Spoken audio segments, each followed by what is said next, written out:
Good evening. I'd like to call to order the regular meeting of the Campbell City Council for Tuesday, June 16th, 2026. And we'll start with roll call. Councilmember Lopez. Here. Councilmember Hines. Present.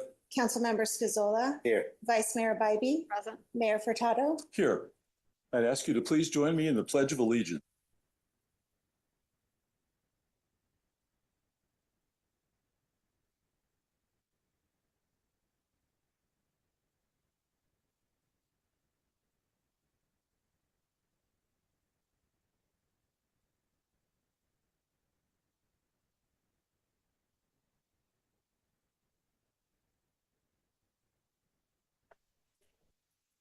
Okay, we have no special presentations or proclamations this evening, and we have no communications or petitions. So now we move to oral requests. This would be the time for anyone to address the council on items not on tonight's agenda. And if you'd like to address the council, you'll have 2 minutes. Request that you fill out a card or form in the meantime. You are not required to do so. I have one oral request on file here, and so I'd like to call Matt Ryan, please.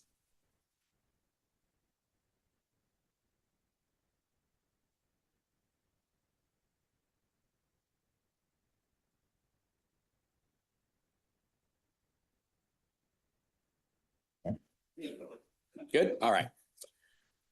Here tonight, I just want to address an incident that I learned about that occurred following our recent Police Officers Association meeting that we held last Wednesday at the community center. This was not a routine meeting. It was a meeting directly related to the active MOU negotiations between the city and the POA and matters within the scope of our representation. Several of our members attended the meeting while on duty and parked their marked patrol vehicles in the community center parking lot. They were participating in lawful and protected union activity, discussing the city's proposed MOU and matters affecting their wages, benefits, and working conditions. As officers were preparing to leave, a member of this council approached one of the patrol vehicles, yelling at it, wanting to know why it was at the community center. The vehicle was unoccupied. When approached by a uniformed member, this council member then began saying that they were scaring members of the public, strongly implying that they needed to leave the community center. Our members were conducting themselves professionally. They were not interfering with anyone or creating a disturbance. They were simply exercising rights guaranteed to them under California law. What makes this incident particularly concerning is its timing. This occurred while the city and the POA were actively engaged in labor negotiations. Whether intended or not, this incident creates the appearance that employees may face hostility or criticism simply for participating in the collective bargaining process. At a time when both sides should be working towards a fair and respectful bargaining process, this type of conduct sends the wrong message to our members. So I'll be very clear. Our members will not be intimidated from exercising those rights. They will continue to attend union meetings, participate in negotiations, and advocate for themselves, their families, and the future of this police department through lawful, professional, and respectful means. Based on this event and other events that the council and the public is aware of, I respectfully request that this council member voluntarily recuse himself from further participation in any negotiations between the city and the POA. Reasonable people can disagree on budgets, contracts, and priorities. Thank you for your time. Thank you. Are there any other oral requests? There may be one online. I'd like. Oh, there's someone online? Oh, please. Isenia, would you like to speak?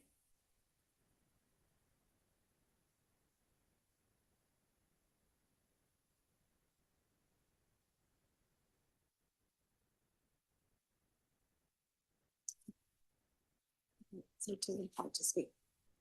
Okay, apparently the person is not there. Any other oral requests? Okay, seeing none, we'll move on.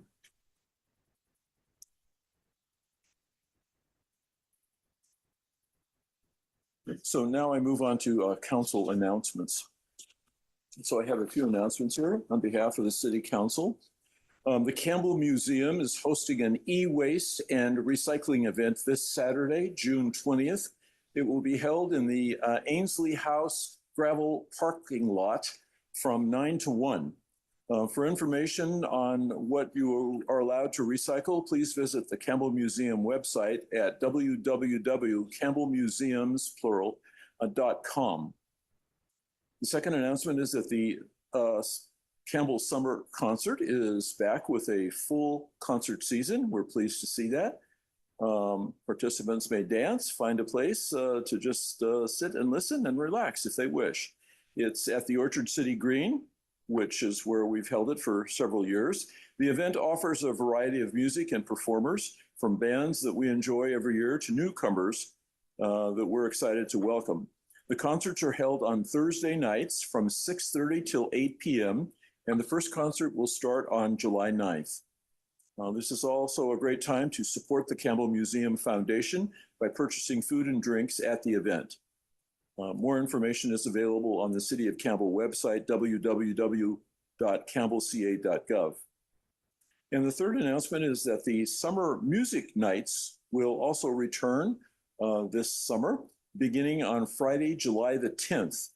Movie Night series features a number of family-friendly films that will take place throughout our park system or at different park locations each Friday.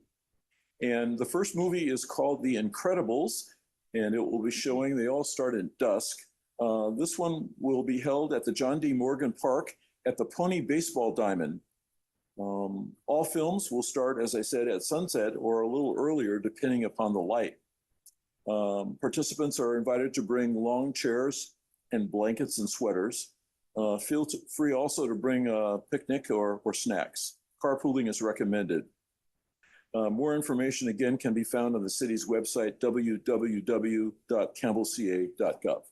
So that's all of the announcements that I have.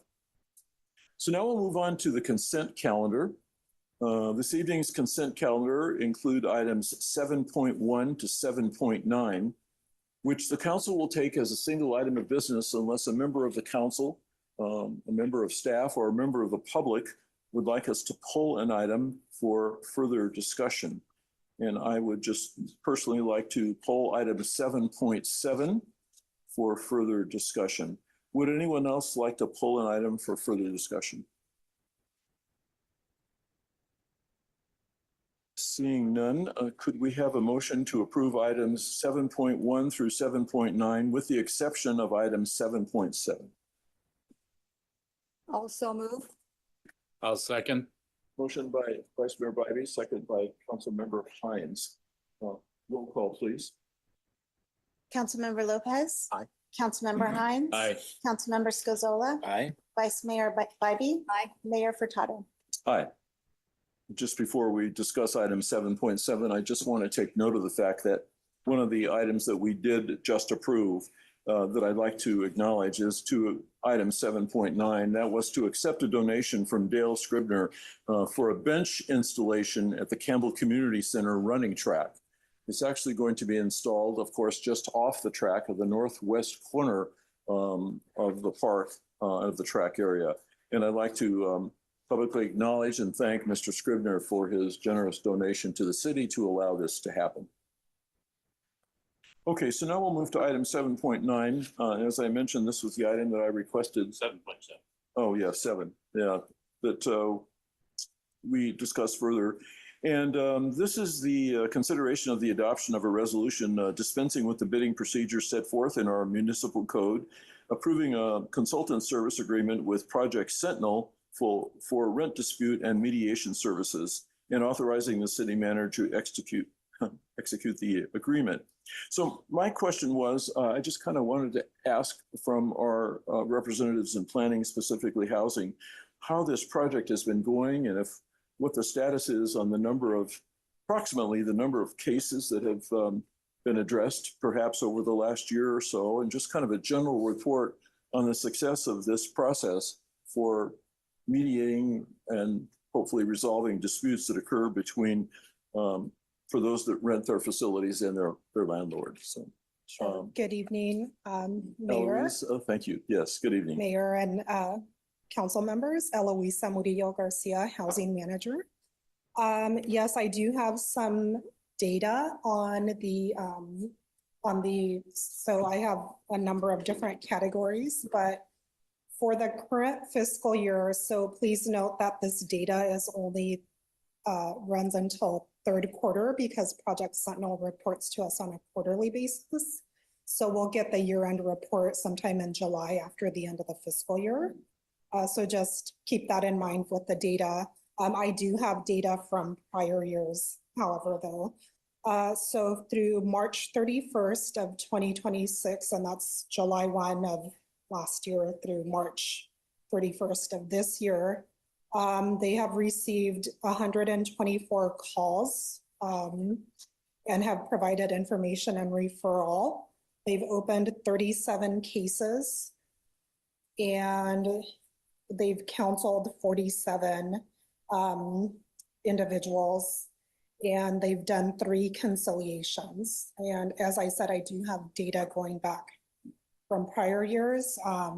So in prior years, it seems like they're kind of on track to do what they've done in prior years. So in fiscal year 24 to 25, they had 191 calls for information and referral, opened 79 cases, counseled 67 individuals, and did 6 conciliations.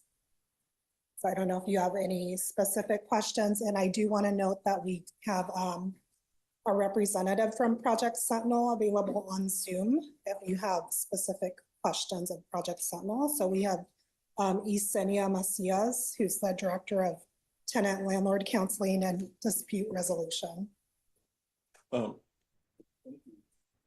Thank you, Eloise. I appreciate that. I just kind of wanted to get an appreciation for how we were doing.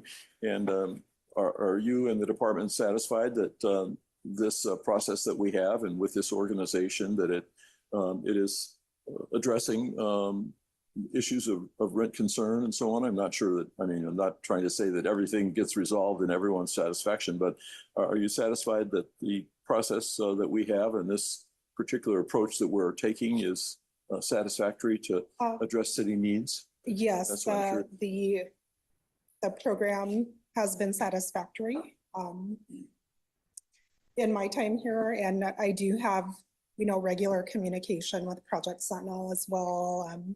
We do work on trying to do more outreach in Campbell, and just recently in April, they were part of the West Valley Housing Fair.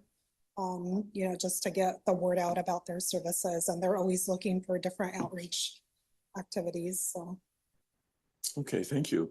Any questions or comments by members of the council? Apparently not. I just want to thank you and Project Sentinel for the work and being able to have the rental discussions are very important to be able to have an avenue for where it can have a discussion. So I just want to emphasize the great work. And with that, if there's, I'll propose a motion to accept item 7.7. I'll second. Motion by Councilmember Hines, seconded by Vice Mayor Bybee to approve item 7.7 on the consent calendar. Roll call, please. Councilmember Lopez. Aye. Councilmember Hines. Aye. Councilmember Scazola. Aye. Vice Mayor Bybee. Aye. Mayor Furtado. Aye, thank you. We now move on to public hearings and the introduction of ordinances. And the first item is item 8.1, and this is the fiscal year 27 budget and capital improvement plan adoption. And we have been working on this for some time now, and so it's before the council for potential approval this evening. And the presentation will be made by our city manager, Brian Leventhal. Thank you, Mr. Mayor and members of the council. This has been a long process, and I greatly appreciate the council's time and energy to get through this. We've spent many discussions dating back to the March 5th priority setting, and all of these dates that are significant discussions are shown on this slide here. But tonight, our purpose is to actually adopt the budget.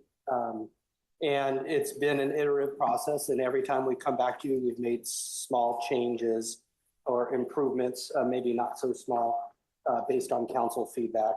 And we believe tonight the budget before you represents the culmination of that work. We just want to present those changes to you of what has changed since June 2nd. And they're enumerated on the slide. We've added the climate action plan to the strategic objectives. In the comment about the council priorities, we've added that. We've removed $100,000 general fund transfer to the supplemental law enforcement fund.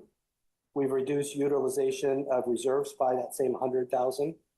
And we've increased the housing assistance fund, excuse me, based on anticipated revenues from either existing agreements or developments that are submitting, that will be paying fees by $2.1 million.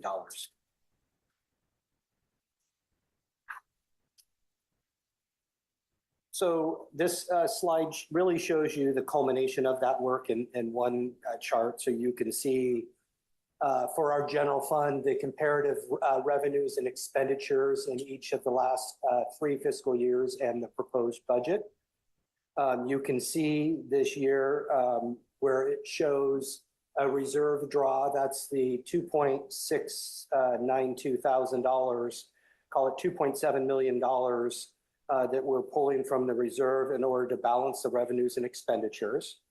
And just to be really clear with this slide, when I show revenues of $74 million, those revenues include that reserve draw, and that's why they're balanced. Without that 2.6 million, those revenues would be less, that exact same amount. And then the ending fund balance of the city, so you can track along and see those changes. The representation this year for the proposed budget is an increase in the budget of 5.5%. Some of the things when we talk about a structural deficit, some of the things that contribute to that vary over time. And we were asked the question by a council member about why the reserve draw last year was 1.1 million and why it increased this year. Presumably, if we're holding tight on the budget, you wouldn't have to pull more money out of your reserves. But the footnotes in this slide sort of highlight some of those changes year to year. And I just wanted to highlight those for the council, why the structural deficit is increased from last year to this year. And these aren't the only reasons, there's others, but these are some very significant reasons to see in that increase. And they're shown here: increase in the annual unfunded liability payments to CalPERS retirement system by 630,000. Increase in annual general liability and property insurance premiums by 115,000. And then the increased contract for fire protection services from Santa Clara County Fire District in the amount of 377,000. There's other things that contribute as well, but those are the main ones I wanted to highlight for you this evening. And as we did before, I wanted to show you the forecasting here. And like with the previous slide, this forecasting assumes the proposed reserve draw as part of the balancing of that budget. That green line that you see here is a representation of what happens if we follow staff's proposal to use those reserves. Without those proposed reserve usage, that green line would dip below that red line much sooner than it does here in this drawing. So I just wanted to make sure that was clear to the council here. And then last, not to be forgotten, the CIP is a very important part of our budget. This year, we're adding $4,200,000 in new capital projects. That's added to the existing capital projects of 71 million that are ongoing, for a total of $75,220,000. We're expecting this year's expenditures for those projects in the $7.1 million range. And just to note that there's been no changes in these numbers since our last discussion. So that sort of brings us to the recommendation, which is here on this slide. And I know there's a lot of words here. But we're recommending the council adopt the operating capital budget by the amounts that are shown here, approve a 5-year capital improvement plan with the projects totaling the amounts shown on this slide, and then direct staff to incorporate the final adopted budget document with any changes or adjustments based on this public hearing and any other minor corrections or errors that need to be incorporated into the budget. And then finally, adopt by resolution the GAN limit of $104,806,000 as a procedural requirement for the state of California as part of our budget process. And with that, I am more than happy to answer questions, comments. We also have our finance director, Will Fuentes, here, who is happy to answer questions. And Norit Vong, our assistant finance director, is available as well. Thank you, Brian. First of all, I'll ask if there's any questions from the city council.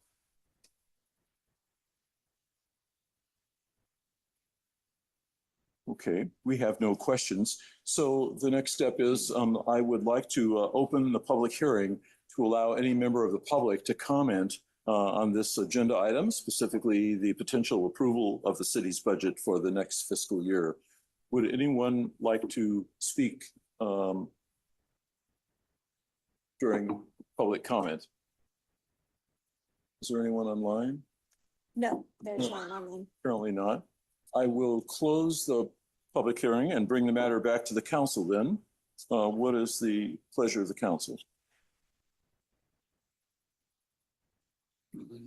Sorry, Mayor, I just have two comments that I'd like to make, if I could. And thank you, staff, for putting up with all my questions. So it was very clear to be able to get that articulated. Campbell budget is heavily being influenced based on the upcoming court decision. Our budget today reflects that necessary to maintain current services and staffing with labor COLA increases and MOUs. Taking a pessimistic approach would make potentially unnecessary decisions on city services and staffing, only to be reinstated with the optimistic result. We should not be pessimistic nor overly optimistic. We should maintain the approach, but have a solid plan ready for both the pessimistic and optimistic results at our upcoming mid-year or early year decision point. So I'm in favor of the budget. I would like to talk specifically about my favorite line item of the CFD1. CFD1 is an additional Campbell Village property tax, which sums up to $150K per year and needs to be allocated for Campbell Village Public Works. Campbell Village also pays an equal share, every property owner, equal share as every other Campbell property owner for all other city services. For the past 12 years, these CFD1 funds have gone into a general fund, which in turn pays San Jose $200K per year for no services. That's $2.4 million to date that has been paid for no services. San Jose fee was for lost sales tax for the Campbell Village annexation. I'm advocating to tell San Jose to eliminate the fee due to demand on Campbell Public Works and Public Safety from the multiple housing buildings on Bascom bordering Campbell. Then allocate these funds for Campbell Village Public Works. This line item in the proposed fiscal year 2026-27 is 101.540.7458. I propose a motion to have staff review elimination of 101.540.748, which is the payment of San Jose for no services. I'll propose that as a motion. Councilmember Scazola. I don't support that, and we have discussed this a few times already, but I believe, may I ask staff, that is a very beautiful neighborhood, as are many of our neighborhoods. Very expensive homes. Last I checked, our average home is about $2.4 million. It's probably gone up since I checked last. Anyhow, I believe, and please correct me if I'm wrong, but if you account for the people who live there, it's a tax of, I think, around not quite $600 a year, which I think that the people who live in those beautiful homes can easily afford. And I think we should drop this because the benefits far outweigh the negatives to the people who live there. Are there any other comments with respect to the proposed motion? Is there a second to the motion? Could I ask a question? Yes. So does the city have any flexibility in deciding not to pay, to remove that from the budget? Isn't that a legal agreement that we have with the city of San Jose? And what would it take to undo that? It would take a considerable amount of goodwill from the city of San Jose to undo it. We are contractually obligated to pay that amount to them. And barring San Jose's willingness to renegotiate it, we are obligated to do so.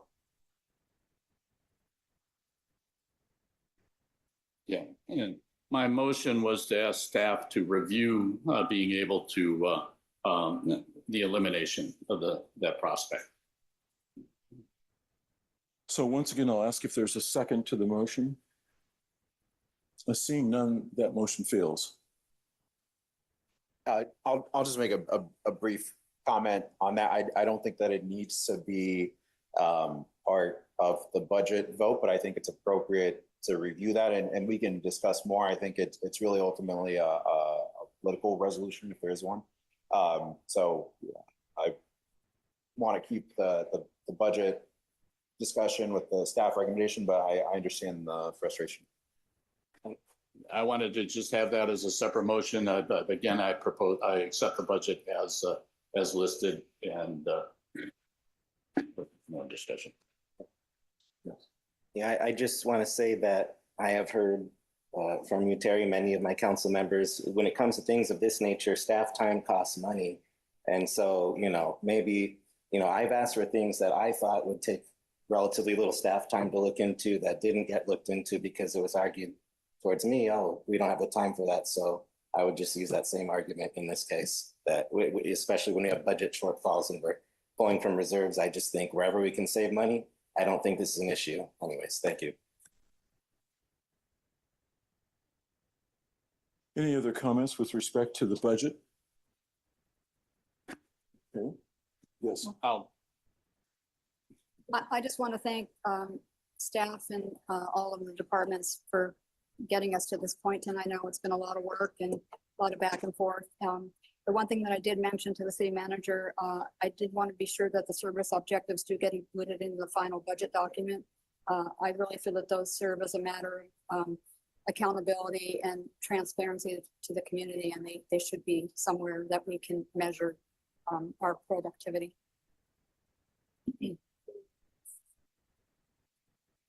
Any other comments?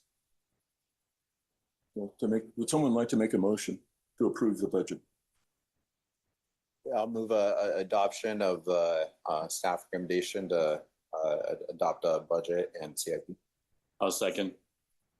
We have a motion by Council Member Hines, a second by Council Member Lopez to adopt the budget as presented. It was the other way around. The other way around. So, okay. Lopez and then Hines. Yeah. It was, Councilmember Lopez was the one that. I apologize. I got second. that mixed up. Okay. Yes, you got it. I got Okay. Okay, great. Roll call, please. Councilmember Lopez. Aye. Councilmember Hines. Aye. Councilmember Scazola. Aye. Vice Mayor Bybee. Aye. Mayor Furtado. Aye. Let me also add my comments to thank both the city manager and your staff, as well as our director of finance and assistant director, and all the members of the finance department. And let me also acknowledge and my appreciation, I'm sure shared by my colleagues, of all members of the executive team. I know in this process, you all are required to review your own budgets of your departments and make recommendations and suggestions and go back and forth. And much of the preliminary work on the budget before it comes to the council is done by the staff. And it's been a successful process. We have had questions in our various study sessions and things of that nature and comments, and appreciate those being, incorporated in this process. And we look forward to successfully conducting our business of the city for the residents and supporting our local businesses as well. So thank you.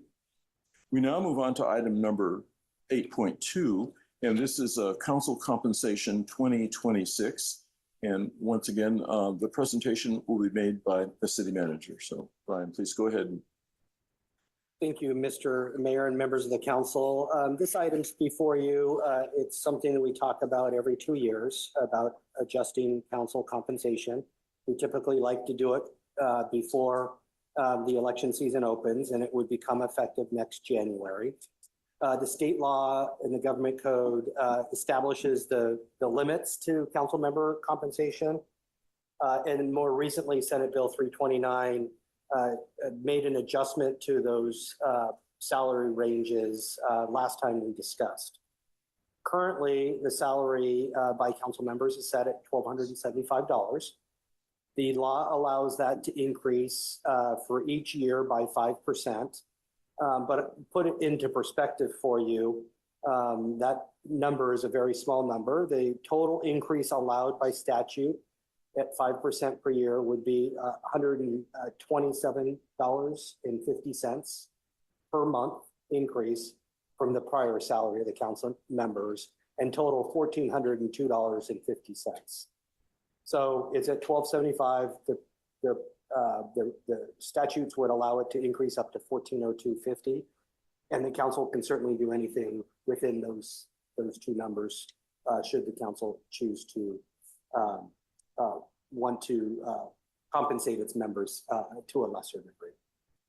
This does require an ordinance, so we'd be asking the council to introduce the ordinance tonight, and then we would bring back second reading on July 7th.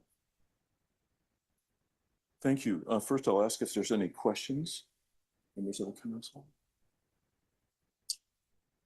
Seeing none, I'll open the public hearing and invite members of the public that would like to speak on this item 8.2 to approach the podium.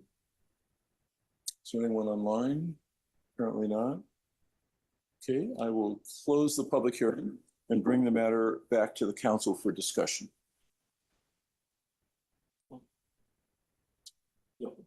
Yes. Thank you, Mayor. I would definitely support this to the maximum we can. My reasoning is simple, as I've mentioned 2 years ago. I personally know someone who he was thinking about running for council, but he, working class, struggling family, and that little bump up we did last time was just enough for him to throw his hat into the ring. And so there's a lot of people out there that, especially if you want younger, working class families and people with more experience, I think that this is something that would encourage more of those folks to apply and give more of that perspective to our council. And quite frankly, it's a lot of work for very, very little compensation. So I fully support a raise in pay that I don't think I'll be benefiting from. Thank you. Councilmember Hines. I concur with Mr. Scazola and feel that we do need to, it's still a small amount that we need to be able to have people do it.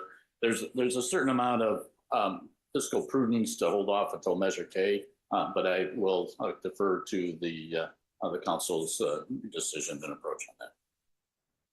Any other comments? Vice Mayor Bobby? I would support the staff recommendation. I think it's a small dollar amount, and it does keep us consistent with what the state law allows. And I wouldn't necessarily agree to defer it until Measure K settles, because it does have to be adopted prior to an election cycle. So, and that may not happen with Measure K. So I would recommend the increase. Would someone like to make a motion?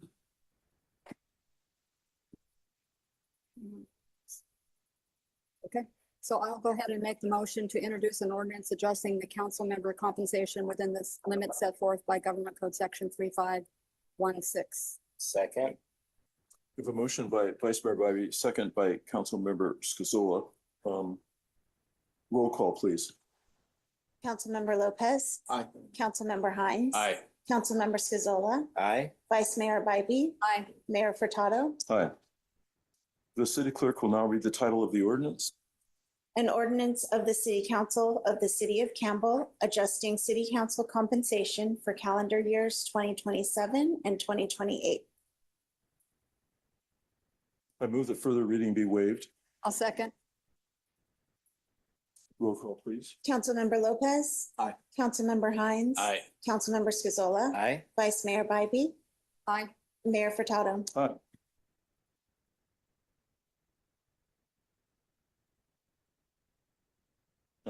This is a public hearing to consider the adoption of an interim ordinance to extend the interim ordinance which established an urgency measure in response to Senate Bill 79, the Abundant and Affordable Homes Near Transit Act of 2025. Members of the public may recall that we have previously considered a discussion and held a discussion of item Senate Bill 79.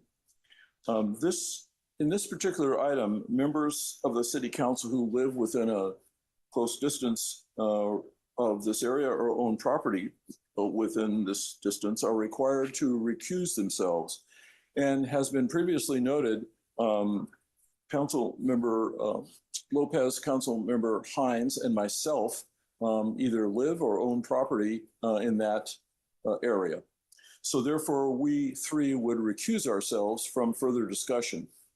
However, in order for this measure to be heard by the City Council, it requires 4 members of the City Council to hear the measure, because if it were to be adopted, it requires a 4/5 vote of the City Council. Therefore, we now invoke the rule of necessity to allow 2 members of the City Council who previously recused themselves to be seated and go ahead and discuss this. And in order to do this, the procedure is to draw straws. So once again, I will ask the city clerk to provide the straws so we can draw them. The person with the short straw will have to recuse themselves and not participate in this discussion.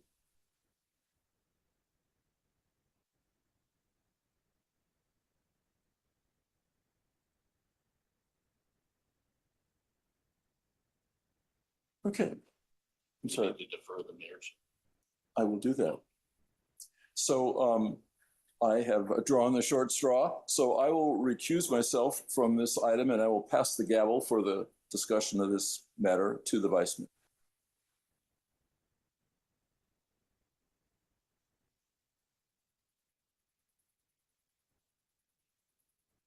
Okay, thank you. And so we'll move on and I'll invite our senior planner, Stephen Rose, to present the staff recommendation.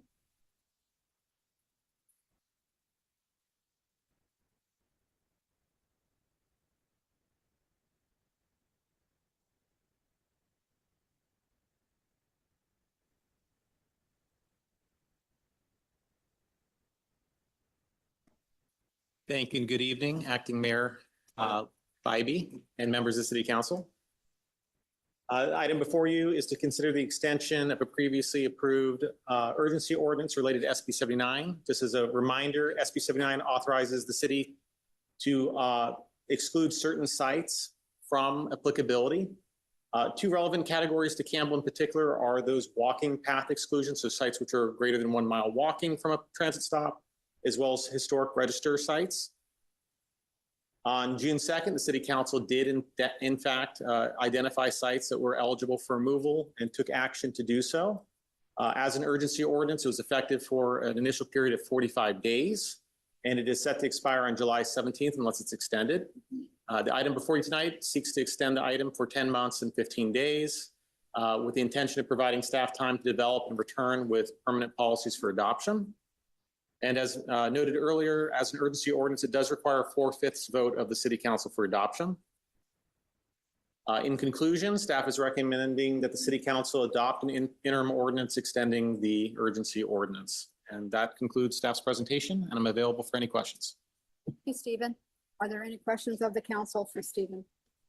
Stephen, do you have the map that shows the exclusion areas? I do. So on screen, I have varying maps. So I think that this is the walking path exclusion map, which shows those identified properties which are greater than a 1 mile walk from the pedestrian access points. Thank you, Stephen.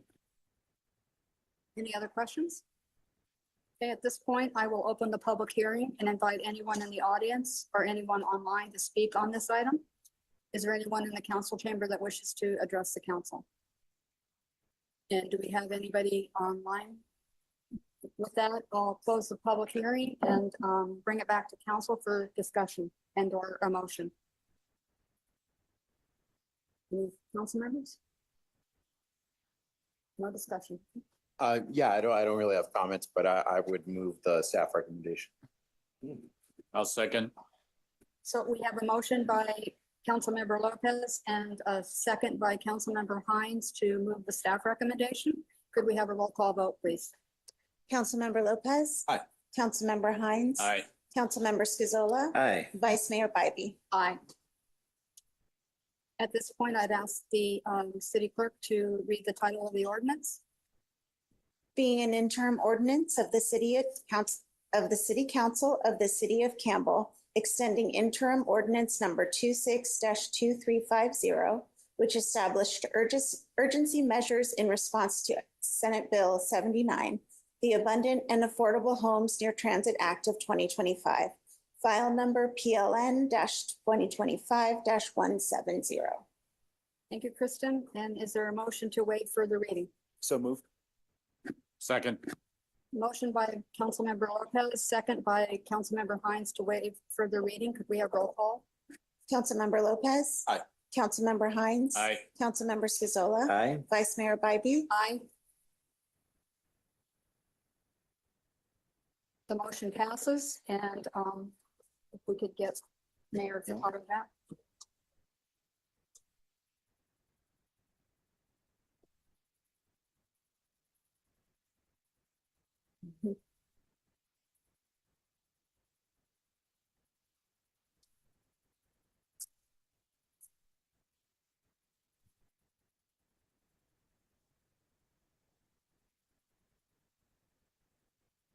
Okay, thank you. We now presumably move on to item 8.4. This is a request for the City Council to initiate a general plan amendment to change the land use designation of a property within an existing single-family residence located at 480 Chapman Drive from neighborhood commercial to low-density residential.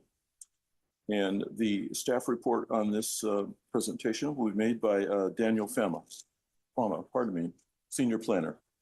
Good evening. Before you is a preliminary application for consideration of City Council initiation of a general plan amendment for property located at 480 Chapman Drive. So procedurally, the city zoning code requires a private request to amend the general plan first come before the City Council for basically permission for an applicant to submit a formal application. It's basically a type of gatekeeping function that prevents unnecessary expenditure and money to be spent by an applicant if a proposal is made that the council does not feel warrants further consideration. So the application site before you is a 9,500 square foot parcel located on Chapman Drive between Walnut and Winchester. The property's current general plan and zoning designation is neighborhood commercial. It is developed with a single family residence that was constructed circa 1956 and is bordered by single family residences to the west and a converted residence that's a daycare to the east. The existing house, as you see here, is a non-conforming use, meaning that it's basically grandfathered in under the rules in effect at the time when it was constructed in 1956. And as a result, under the city's limitations for non-conforming uses, while the house can be maintained and remodeled, it cannot be expanded or rebuilt except upon involuntary destruction, such as a fire. So the applicant's request before you is functionally twofold. They're seeking to get council approval to submit an application for a general plan amendment to change the zoning and land use to single-family residential. That would render the residence a conforming land use that would allow a homeowner to do an addition to the home. They're also seeking City Council consideration for a reduction in application fees for the required amendment, as we'll discuss in a moment. In terms of context, the site here shown in the outline is part of a run of properties along Winchester that is currently zoned neighborhood commercial. You see a fairly defined line between the properties that abut Winchester and the residential properties behind it along Walnut Drive. This run of properties has been some form of commercial since at least going back to 1966. The graphic at the top right is from an old zoning map that highlights the area as CH. So that was commercial highway zoning. And then for quite a while, it was general commercial And then with the city's adoption of the 2023 general plan, it was downzoned to neighborhood commercial as it exists today. In terms of a quick land use analysis for the proposal, the general plan, the most applicable policy guidance is policy LU 2.9. That basically it requires the city, including staff and the council and the commission, to consider various considerations with land use changes, particularly having to deal with compatibility of the changes, wanting to ensure that any land use changes don't create new compatibility issues such as noise into a neighborhood. So here, the change would basically allow that residents to be cohesive with the adjacent residential properties, allowing it to be functionally used in a conforming way as the neighboring properties are currently used. Now, as noted more in the staff report, the trade-off here is that without the two properties, the daycare and this property, it seems unlikely that there would be any future development for the adjacent daycare property simply because it would be so shallow. But after 60 years without any redevelopment, that may be more of an academic point than a realistic concern. With regard to the fee reduction costs, the formal application cost of this involves 3 separate land use amendment applications, a zoning change, a general plan amendment, and a form-based map amendment that in total exceed $36,000 in application costs. That number is fairly high, generally because these types of requests usually involve fairly substantial policy considerations that just aren't present here. This is a rather unique request, given that it deals with a single property that's been long developed with a single family residence.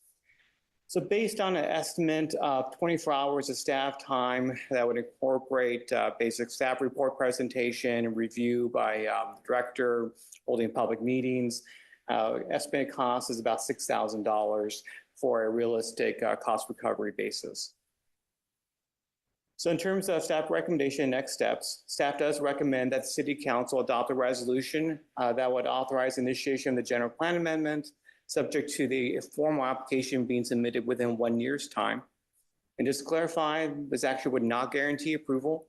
It would need to be formally considered in further detail by the Planning Commission and City Council and could ultimately be rejected. And then staff would also recommend approval of a reduced application fee in the amount of $6,000. And with that, I will take any questions the council may have. Thank you. Thank you. Questions by members of the council? Councilmember Hines. I'm sorry, the last point that you said, I think you said it would reduce reduced application fee. Yes, Okay, exactly. thank you. Any other questions? Yes, Vice Mayor Bobby. That $6,000, Daniel, does that include then hearings at the planning commission level? It does. Noticing and city council? Correct. And would you expect that you might exceed the $6,000 goal? I mean, it is an estimate, so that is always a possibility, yes. So would you recommend a contingency to? I mean, this is being structured as a flat fee. I mean, the council could direct staff to collect a deposit, which we could bill against actual staff time. Could you bill, if the staff time exceeds the $6,000, could you bill per hour whatever excess hours were needed to process? Or Yes, I mean, basically that would change. I mean, what's being recommended here is just a flat rate of $6,000 based on the estimate. The alternative would be take a $6,000 deposit and then actually count on an hourly basis for all the staff time that would be involved. And then if we exceed that amount, then collect additional funds that would be charged against the hourly rate. I mean, that of course would also involve more accounting work, which of course would also increase the overall cost. so I'm not meaning to overcomplicate things. I just want to be sure that we recoup our staff costs. Any other questions? Thank you. So I will open the public hearing and allow someone to, or anyone to speak on this item. The applicant may take up to 5 minutes if you'd like to address the council. Hi there, Mayor and Council. Appreciate the time on this matter. I have a presentation to share. Introduce yourself.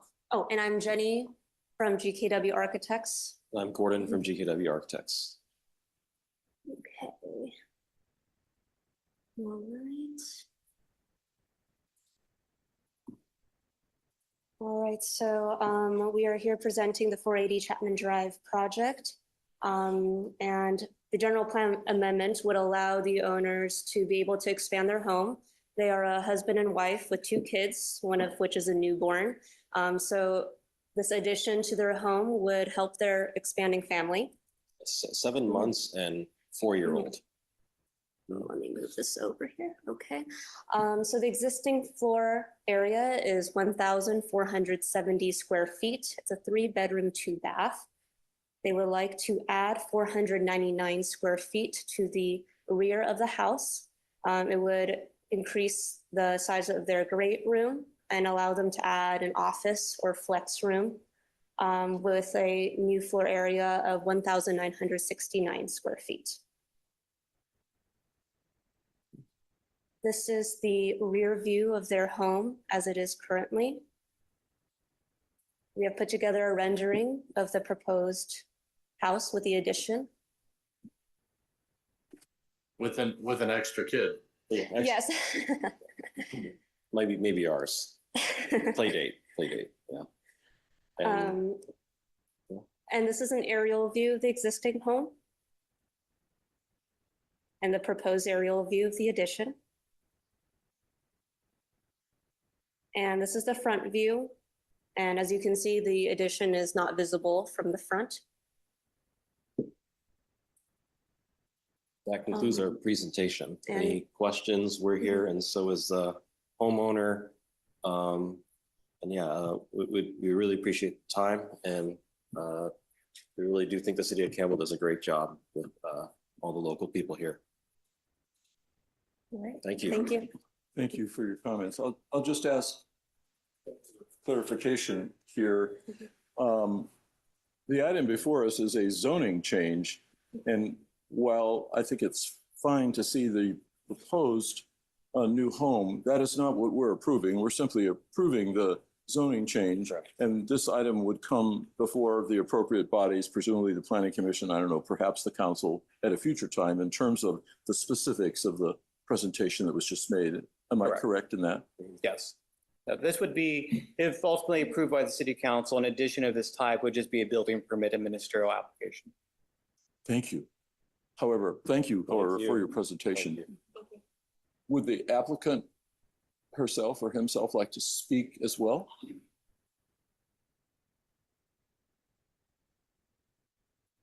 Good evening, Mayor and members of the City Council. My name is Alicia, and I am the homeowner of 480 Chapman Drive. Thank you for the opportunity to come before you this evening. I am proud to call Campbell home for the past 8 years. This city has been the backdrop of some of the most meaningful chapters of my life. And over the last 4 years, my house on 480 Chapman Drive has been the center of it all. What began as a home for my family has grown into so much more. And that growth is exactly why I'm here tonight. Since moving in, my family has expanded, and we are now raising 2 young children who deserve the space to play, explore, and grow. We are so grateful for everything this community has to offer. The new library has been a wonderful addition, and my children have truly loved spending time in there. It is exactly the kind of thing that makes Campbell such a special place to raise a family. Our current zoning classification as neighborhood commercial limits our ability to make the improvements necessary to accommodate my family's needs.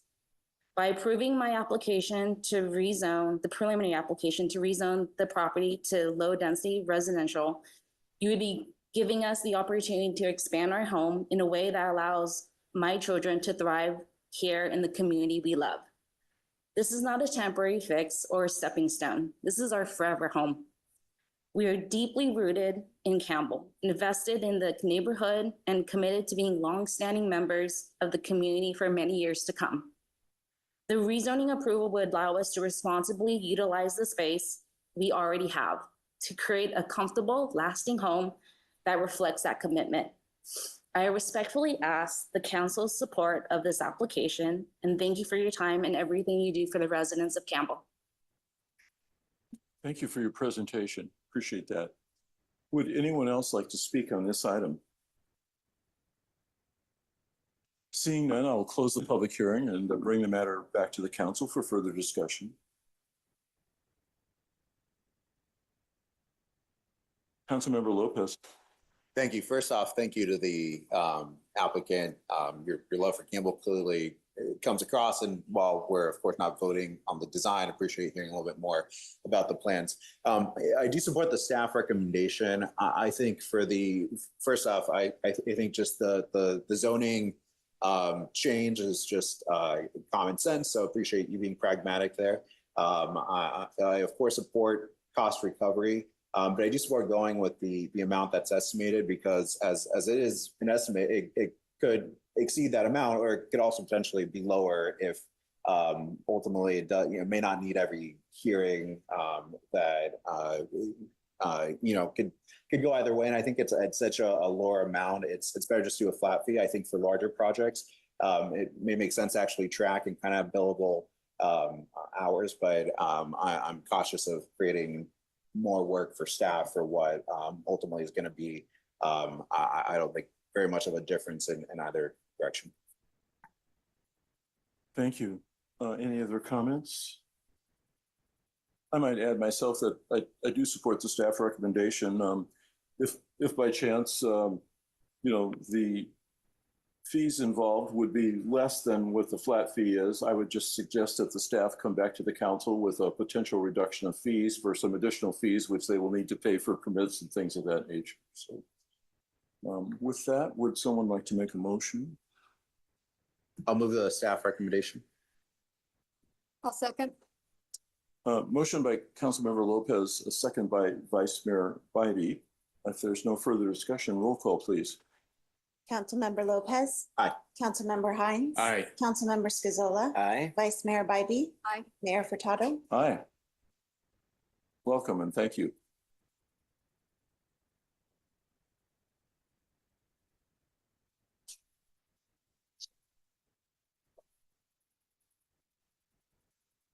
Okay, we now move on to new business, item 9.1. This is the calling for a general municipal election for the districts 3, 4, and 5, and to request consolidation of election in accordance with the California Election Code. And the staff presentation will be made by the city manager, Brian Leventhal. Thank you. Thank you, Mr. Mayor and members of the council. It's my pleasure to present again. This is something that we do in years of election. It's called the calling for the election, in which the council's asked by resolution to set the elections, in this case for the 3 districts that have elections this year. As the council's aware, several years ago, we went to districts in Campbell. And so there's 5 election districts. This year, districts 3, district 4, and district 5 is up for elections. So only the residents that live in those districts will be able to vote on those council members. So tonight we're asking you to call for those elections. We're requesting that the council approve consolidation of those elections with the county register of voters, and that the council also determines in advance to resolve any tie votes by lot versus by having a runoff. And that lastly, the council approves the levying of a fee for each candidate in their candidate statements. So with regard to the candidate statements, starting in 2004, the council has subsidized those candidate statements. The current estimate for a statement of a candidate is $3,392. That's the cost for the register of voters to print that statement from a candidate in the ballot material. And in the past, the council has set the fee to the candidate at $300, thus subsidizing the remainder of those costs on the city. In the past, the FPPC, the Fair Political Practice Commission advice letter, did make a determination that the city can absorb some or all of the cost of the candidate's ballot statement. However, the council can choose to charge a higher amount than we have before in the past. So the recommendation before you tonight in that is to follow past practices and charge $300 flat fee to the candidates. And then lastly, the election codes allows for the council to choose how tie votes are broken. The council can choose to require a runoff election, or the council can resolve tie votes by lot, much like we drew straws this evening.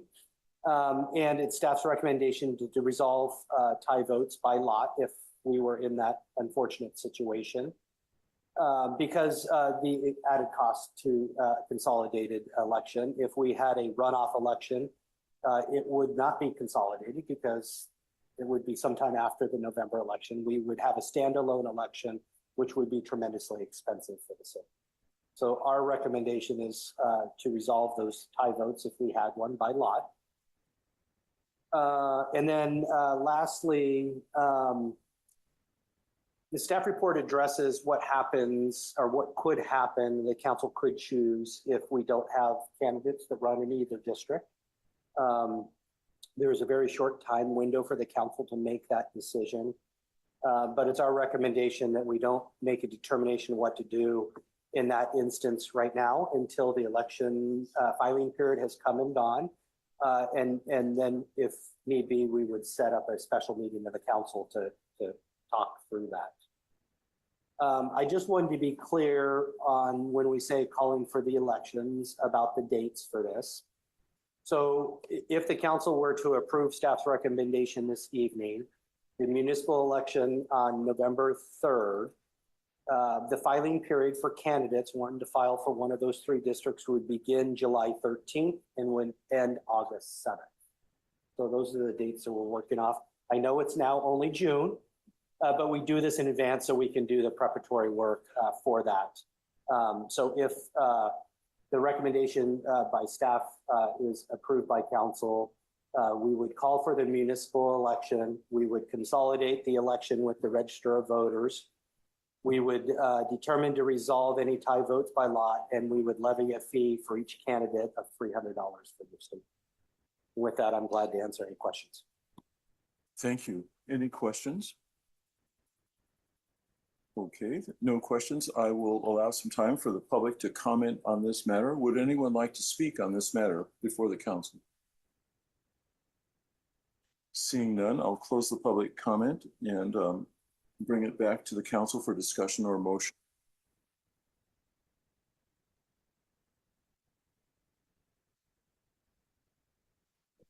Well, if there's no discussion, I'll be happy to make the motion to approve the staff recommendation, including the candidate statement fee at $300.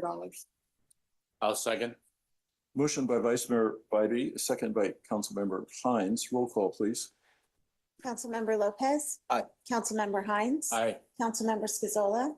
Aye. Vice Mayor Bybee. Aye. Mayor Furtado. Aye. Thank you.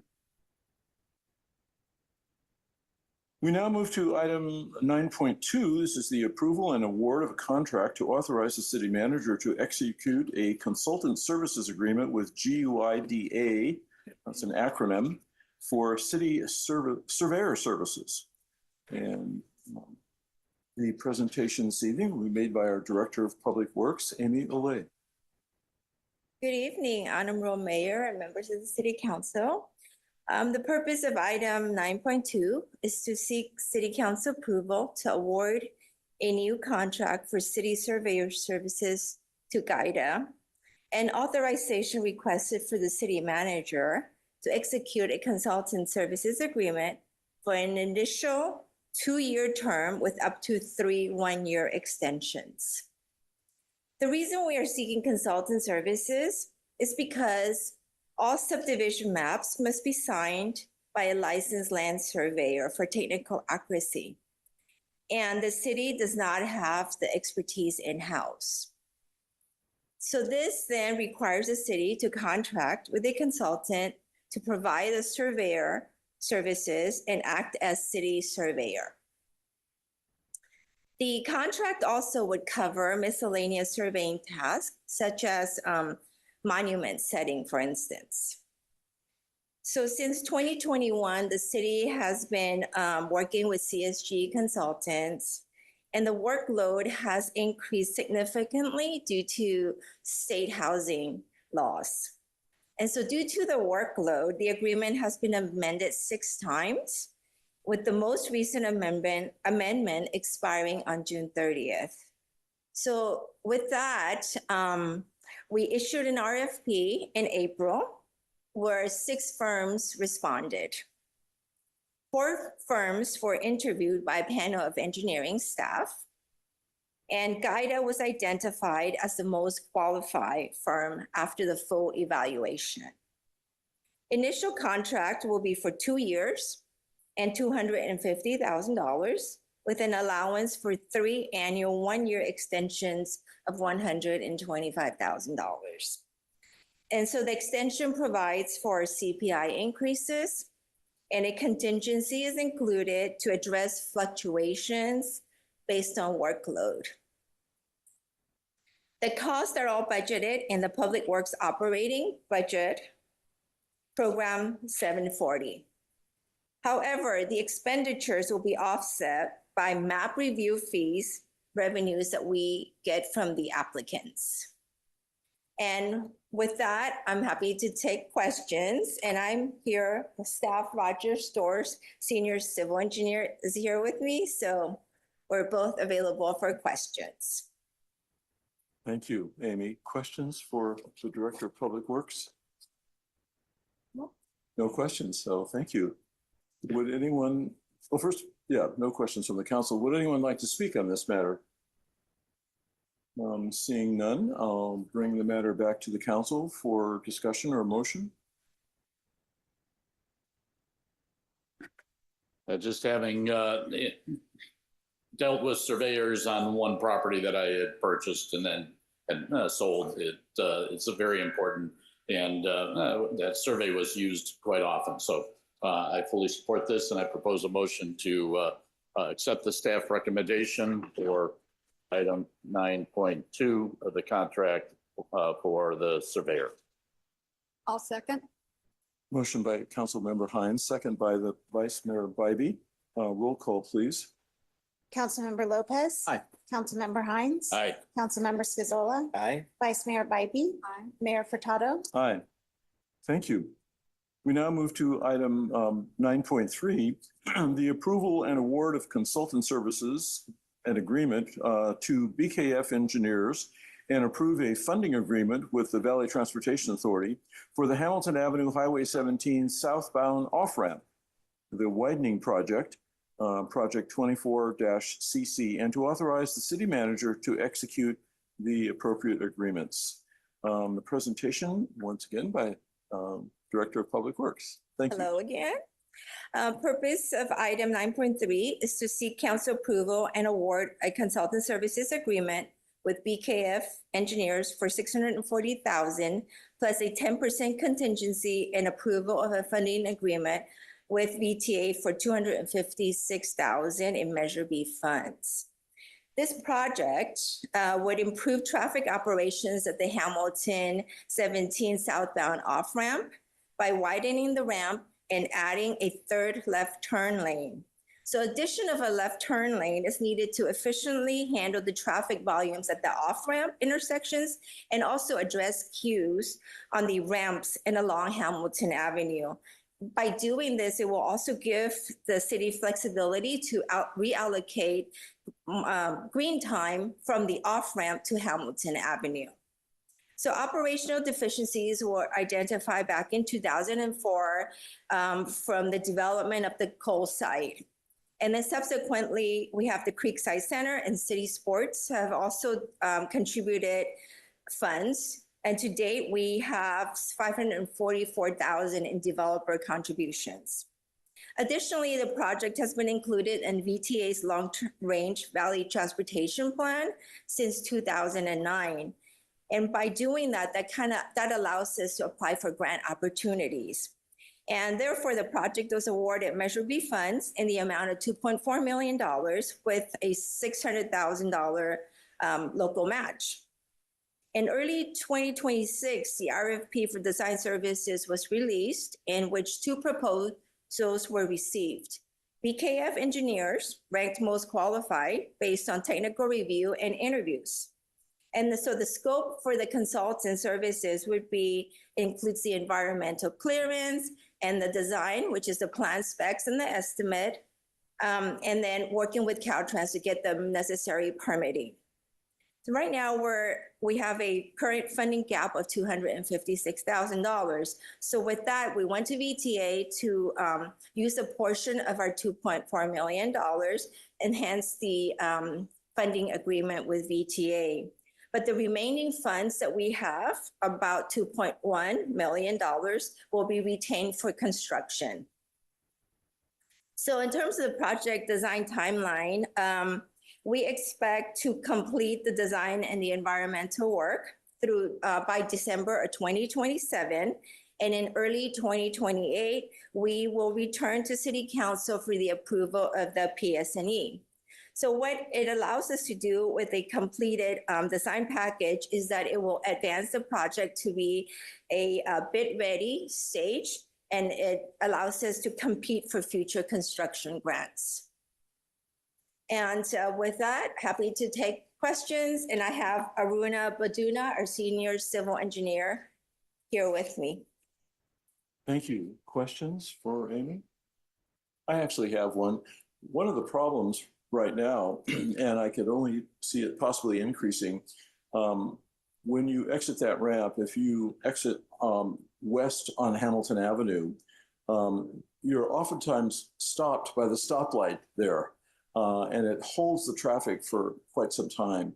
And I'm concerned about that. And I'm just wondering if that would ultimately be part of addressing this whole matter, because while it can help clear the lane, especially the right turn lane, it can be held up once again with the traffic light. And also, while persons coming off that ramp have the right of way in the lane closest to the side of the road that they turn into, oftentimes then travelers in the second lane over proceeding when they have a green light often want to turn right into the parking lot there to go to Kohl's, for example. And so consequently, there are a number of cars that sort of jam up a little bit because of that. And I just wondered if that whole issue of the stoplight and its potential adjustment will be addressed by in the future on this matter. The first step is for us to widen that off-ramp, right? And then so by separating, so currently we have 2 lefts and a through share left and a free right. And so what we want to do is separate that share through left and have its own, so creating 3 left turns and its own through and a right turn. So really separating out the different phases. While doing that, as I mentioned, that's going to allow us some flexibility in adjusting the green time through the Hamilton corridor. So while looking at timing for the other intersections nearby will not be part of this design, it's definitely some of the things that we would take into consideration. And ultimately, we would do a timing of Hamilton corridor. Okay, thank you.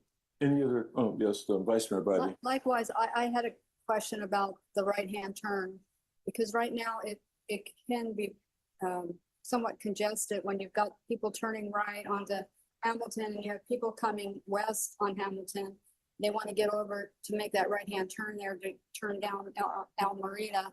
And is there any way to have a protected, a better configuration to avoid some of that confusion there? I think that's something that we can look at as part of this design. I don't have that. Okay. Can't answer that right now, just because once we have the design, we can have the consultant look at that. Okay. Yeah, it's basically, I have the same similar question, building off of what you just mentioned. It should be its own dedicated lane, at least for a point, and maybe I've seen other structures where, you know, you'll have some kind of pylons, you know, the flexible ones or something, so that, because the main issue is that people like to dive over into that that lane when people are making right turns, you know, during the heavy traffic hours especially. And so I think that we really should consider that. I think it's crucial. I like the idea of, you know, the concept here of expanding and having one more dedicated lane, but I think it would be absolutely critical to ensure that we stop that jam up that happens pretty much every day there. Yeah, thanks. Yeah, we can certainly look at the facing of the signal.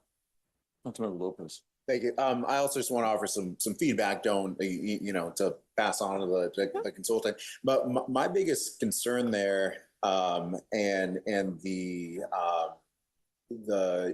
issue that I see almost every time I'm getting off that lane is the left turn for the and conflicts between the second lane from the right and the third lane from the right. That second lane from the right to turn left, which it can go in several different directions. So, but when people are turning left, then that lane has the right lane, and they don't have. I think people assume that it's gonna get on the other on-ramp, and so the third lane from the right often tries to go over into that lane. I see a lot of near misses. I've almost been hit many times. I don't think it makes a lot of sense, because if you just got off the highway, it doesn't make sense that people would then be trying to get back on the other on-ramp unless they got turned around. But having some way of making it more clear that lane has they don't have to turn into the highway and go the next lane over. They can stay in the right lane to go east on Hamilton. So, and I can, if it doesn't make sense, I can draw a map sometime. We can follow up, draw a diagram. But it's something I see almost every day, and I'm sure there are collisions that do happen there. Yeah, we're hoping that with the separation of the shared through left, that might help with that. Yeah, great. I'll just join in to the conversations across the board on that. It's, I won't use the expletive, but it's an experience that needs to be a lot safer. Yes. So thank you. Yes, sure. Just one more quick comment. Also, sometimes you'll see, you know, when it's especially congested, there's so many lanes, and we're even adding one more lane, that to just throw down some paint, you know, obviously more than the arrows. Like, I think that if you have a lane, I think a lot of confusion, which Sergio was just talking about right now, is that people don't know if they're getting on the freeway or not. So if we just drop a giant, you know, 17 south or something, you know, for the particular lane on the roadway itself, that might help. It's just, these are just some ideas to help with the confusion there. Thank you. Thank you. Thank you. I'll also invite any members of the public that might like to comment. Okay, seeing none, bring it back to the council for further discussion. Yeah, I'll just make the additional comment that it's great that we're getting the funds and that we've been so successful in getting some DTA funding. Would you like to make a motion, or maybe did you want to comment? No. I'm sorry. I'm ready to make a motion, or Oh, okay. you want to make a motion? Sure, I'm happy to make the motion. I'll move the staff recommendation. Second. Okay, so motion by Councilmember Lopez, second by Councilmember Scazola. Roll call. Councilmember Lopez. Aye.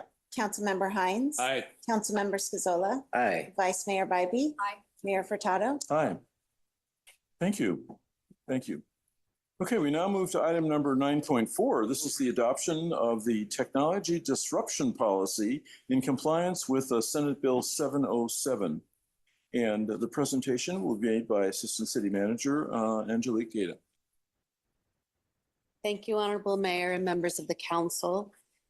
This evening is a continuation of the city's compliance with the recent amendments to the Brown Act approved by SB or Senate Bill 707 by the governor in October of last year. In June, beginning of June, June 8th specifically, staff actually provided the council with a memo, and it contained guidelines for remote participation of council meetings or council members and council meetings. And this is a continuation of that effort to make sure that we're keeping the meetings open and making the information as accessible as possible. So the first part of the resolution that we're asking you to adopt actually deals with technology disruption policy, which actually tracks the language of the Senate bill and includes the following requirements if the policy is adopted: that the mayor or city clerk will announce the disruption, that the meeting will be recessed while staff works to restore service, that staff will make good faith efforts to diagnose and restore the disrupted service. The meeting may also remain in recess for up to 1 hour while restoration efforts are underway. But if service cannot be restored, then the council can do one of two things. They can either adjourn the meeting or continue the meeting upon making a finding that good faith efforts have been made to restore the service and that it's in the public interest to continue the meeting, and that interest outweighs the public interest in remote access. Finally, the city clerk would document the disruption, the restoration efforts made by staff, and any required findings in the meeting minutes. So that's the first part of the resolution we're asking you to adopt, which specifically deals with that policy. The second part of the resolution that we're asking you to adopt actually deals with the efforts of making outreach to encourage public participation in city council meetings. And some of that is actually putting the information on the city council's webpage. Most of the information that the bill requires us to share is already on our city webpage, but not specifically on the city council's webpage. And so in that regard, we would ask you to direct staff to essentially put the information on the city council webpage, including the email address that goes directly to the city clerk's office so that people can make a request for agendas and documents. And also the information that is currently on the agenda webpage, but specifically linked to the city council's webpage, would be information about how to participate in meetings, how to offer public comments, how to participate in person and versus remote participation, things of that nature. And then lastly, we would ask that the council direct staff to report back to you at a later date with additional ways that we can increase community involvement in meetings. So this would provide the staff with an opportunity to just explore different ways to reach out to different communities that aren't typically participating in council meetings. And if we had the time to do that, then we could come back with some ideas that we would recommend that you adopt. And with that, I'm happy to take any questions. Thank you. Any questions? Okay. Any member of the public like to speak on the matter? Apparently not. Thank you, Angelique. So it's up to the council now to decide here. Would you like to make a motion on this matter? I'll make a motion to proceed ahead with the adoption of the technology disruption policy per staff recommendation. I'll second. Motion by Councilmember Hines, second by Vice Mayor Bybee. Roll call. Councilmember Lopez. Aye. Councilmember Hines. Aye. Councilmember Scazola. Aye. Vice Mayor Bybee. Aye. Mayor Furtado. Aye. Thank you. Thank you. There is no unfinished business, and we now move to council committee reports. So members of the council have reports to make. Councilmember Hines. I do. Thank you. Thank you, Mayor. I had a chance to meet with the Los Gatos El Camino Hospital leadership team. I had the opportunity to attend the League of California Cities HCED, where there was a significant discussion on the BACA ballot measure, the BACA ballot measure coming up. The DCBA car show, fantastic event. And then attended a Bay Area Rule 11-18 webinar, a very extensive review of that. Met with the PG&E government affairs representative and excellent discussion there. Had an SVCE board meeting that was a good discussion we had on the SVE programs that are planned. And then we had the Service Academy appointees review. The city volunteer appreciation today. It was an excellent meeting and excellent lunch as well, and still going. And then finally, a shout out to the Doe Zone in the Prune Yard. Recently having a chamber ribbon cutting. They're very proud of the ribbon even.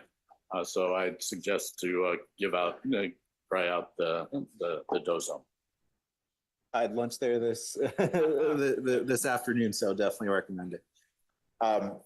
I can share just very briefly. So I attended the Cities Association summer membership event. And while it was a long discussion, the event went a little bit over. The discussion was very substantive in the area of emergency preparedness with people who have a panel who have actually dealt with the issues. And speaking very candidly, best in our roles as elected officials about what is and isn't helpful. I